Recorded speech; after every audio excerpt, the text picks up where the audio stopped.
Hello everyone, welcome again in your science class. So in our previous class we were talked about the physical properties of metals and non-metals. Today we are going to start with the next topic, that is chemical properties of metals and non-metals. Before starting with the chemical properties, we have to understand one important thing, that we know that metals are hard, right? But there are some exceptions also, that metals like sodium and potassium, they are metals. Sodium and potassium, symbol of sodium. You have to learn the symbols because these are helpful to you in your 10th class. So symbol of sodium is Na and that of potassium is K, right?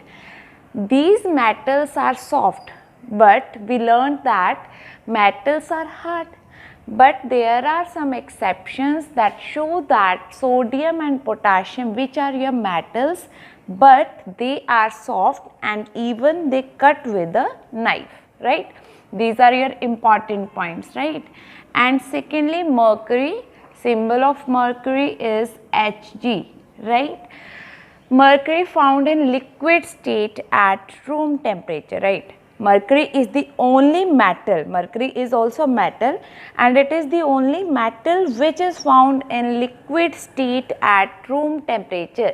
These are your exceptions. Now let's look forward to the chemical properties of metals and non-metals, right? Chemical properties, as we discussed earlier, that physical properties means we are talking about their nature, state, etc. And chemical properties means we are talking about the reactions that take place, right, in the presence of air, water and something else, right? So chemical properties of metals and non-metals. Firstly, we learnt about the chemical properties of metals, right? As you all would have seen the rust, right?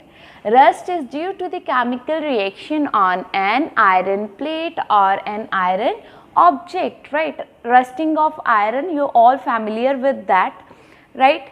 So firstly discuss all these things. That number one, metals react with oxygen, or we can say that air, right? When metals reacts with oxygen, they form metal oxides, right? For example, if we have a metal iron, then iron react with oxygen to form ferric oxide or ferrous oxide, right? Ferric oxide and ferrous oxides are the oxides of iron. When metals react with oxygen, they form metal oxides. Secondly, when metals react with acids, they form salts. Salts, for example, we use common salt NaCl, जो नमक हम use करते हैं, right? So NaCl, metal is sodium. We know the symbol of sodium is Na. When Na reacts with acid, we take as example of acid as HCl, right? When these two things react, they form salt, that is NaCl, right?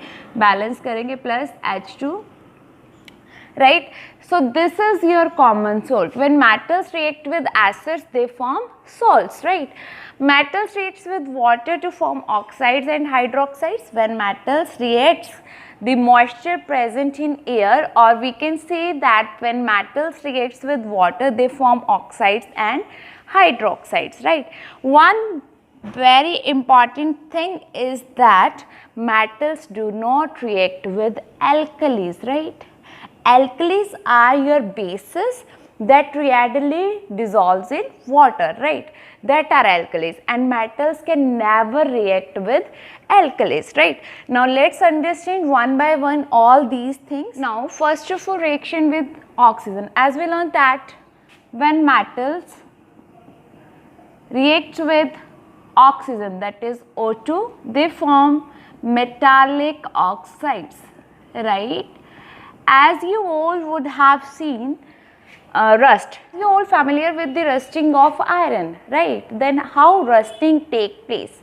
When a metal, for example iron, symbol of iron is Fe, reacts with oxygen, or we can see that reacts with air in the presence of water vapors, each form metallic oxide, means iron oxide, that is Fe2O3, right? So this is the formula for rust. This is the formula of rust. When iron reacts with oxygen or water vapors, it will form rust. Rusting of iron doesn't take place immediately, it is a very slow process, right? In case of iron rod, it will formed on a, suppose this is your iron piece, right? When its upper surface exposed to air, it will come in contact with air and water vapors, then here rusting will take place. A layer of reddish brown color is formed, that is known as rust, right? This is known as rust and the formula of rust is Fe2O3. Similarly, in case of copper vessels, when copper vessels exposed to the moist air for a long time, it acquires a dull green coating, right? जो dull green coating copper के vessels पे आ जाती है, right? This is also due to the chemical reaction of copper in the presence of moist air. The green material is a mixture of copper hydroxide.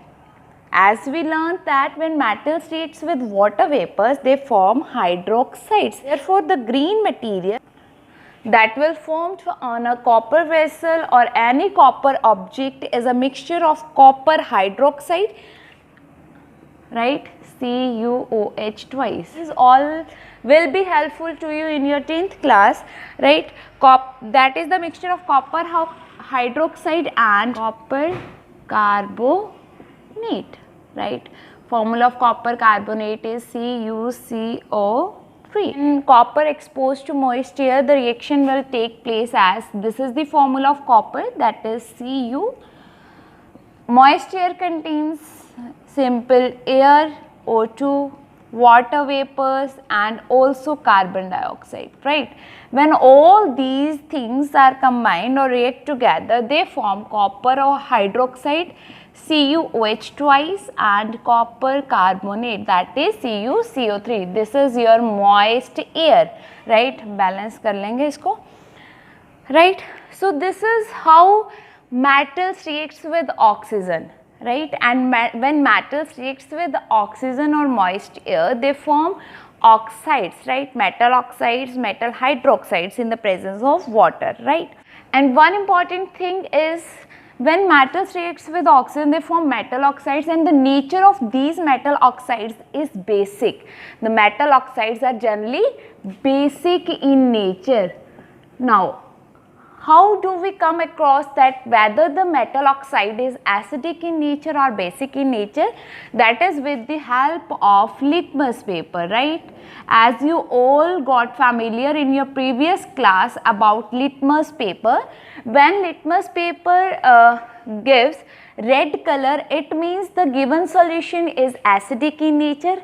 If the litmus papers give blue color in solution, the solution of metal oxides or something else, if that litmus paper gives blue color, then it means the given solution is basic in nature. Now, the metal oxides which will form after the reaction of metals with air in the presence of moist air, they turn the litmus paper to blue in color, right? From that, it indicates that metallic oxides are basic in nature, right? Litmus papers give blue color with the given solution, then it means the given solution is basic in nature. If the litmus papers give red color with the given solution, it means that solution is acidic in nature. That's how we come across with the acidic and basic nature of the given solutions, right? That's all with the reaction with oxygen, right? And as when metals reacts with oxygen, they form metallic oxides. Similarly, when and the metallic oxides forms are basic in nature. But when non-metals reacts with oxygen, then the oxides form will be acidic in nature. For example, we know that sulfur, right? Sulfur is a non-metal. When it reacts with oxygen, it produces a gas, that is sulfur dioxide, that is SO2. Now we have to detect whether the sulfur dioxide is acidic in nature or basic in nature. Then how can we do that? With the help of litmus paper, right? First of all, we have to take sulfur dioxide gas and we have to add water in that right? This is your sulfur dioxide, and H2O means water. They will form sulfurous acid, that is H2SO3, sulfurous acid, right? Now we have to detect whether this sulfurous acid is acidic in nature or basic in nature, right? So the sulfurous acid turns the blue litmus paper to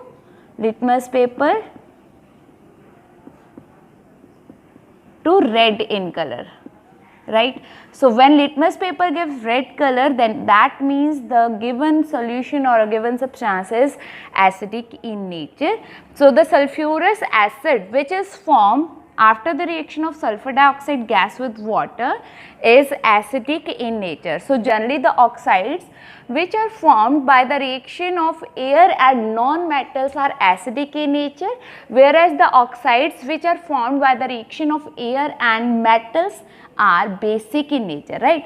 Metals के जो oxides होंगे वो basic होंगे और non-metals के जो oxides होंगे that are acidic in nature, right? Now next is your reaction with water, right? So let us see how metals and non-metals reacts with water, right? One important thing is sodium, which is your metal, right? Soft metal.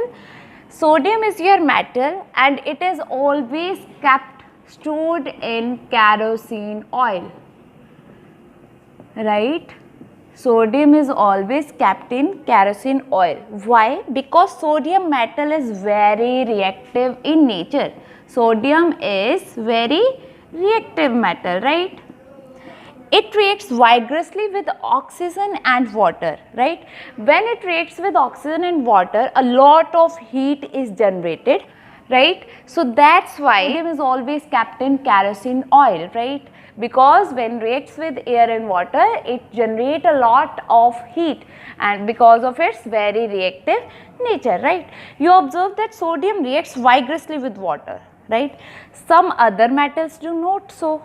For example, iron cannot react immediately with water or air. That is a very slow process, right? Some metals react vigorously, that's why they are placed in other substances like kerosene oil, but some metals do not react so vigorously, that is a very slow process. For example, we take the example of iron, that you know that the rusting of iron is a very slow process. When iron reacts with water, it not immediately reacts with water, right? Secondly, non-metals, this is all about metals, and secondly non-metals, right? Non-metals generally do not react with water, right? Though they may be very reactive in air, but may not be react with water immediately. Such non-metals are stored in water. For example, we have one example like phosphorus, right? Phosphorus is a very reactive non-metal, right? Phosphorus reacts immediately with air. It catches fire if exposed to air, right? To prevent the contact of phosphorus with atmospheric oxygen, it will stored in water. As we know that sodium immediately reacts with water, generate a lot of heat, right? But non-metal like phosphorus stored in water, because it is reactive with air, it reacts immediately with air. So that's why, to prevent the contact of phosphorus with atmospheric oxygen, it is stored in water, right? So this is how metals and non-metals reacts with water, that is reaction with water of metals and non-metals, right? And this is done with your today's class, and next we will do in our next class. Thanks, have a great day.